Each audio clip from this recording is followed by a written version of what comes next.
বাসা ছবিতে অভিনয়ে ব্যস্ত সময় পার করছেন অভিনেত্রী নুসরাত ফারিয়া। ওম অঙ্কুশের পর এবার কলকাতার সুপারস্টার জিতের সাথে জুটি বেঁধেছেন তিনি। বাংলাদেশ, ভারত সহ বিভিন্ন দেশে হবে বাসা ছবির শুটিং। এখন কলকাতায় শুটিং এ ব্যস্ত কলাকুশলীরা। এছাড়া ছবির গানের শুটিং হবে লন্ডনে। On the next schedule in Kolkata. After that we have a huge schedule in London. বেশ বড় একটা পোর্শন ওখানে শুটিং হচ্ছে and we are also doing the songs over there. So সবকিছু মিলিয়ে পুরো সিনেমায় বাকি আছে। Let's hope for the best. যৌথভাবে ছবির প্রযোজনা করছে জাজ মাল্টিমিডিয়া ও এসকে মুভিজ। পরিচালনা করছেন বাবা Yadav. And the experience, the people are so loving. The unit who are working with me from Dhaka and from Bangladesh, both of them are very, very sweet and very nice people.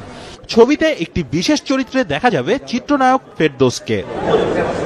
Rashed Anis, ৭১, Dhaka.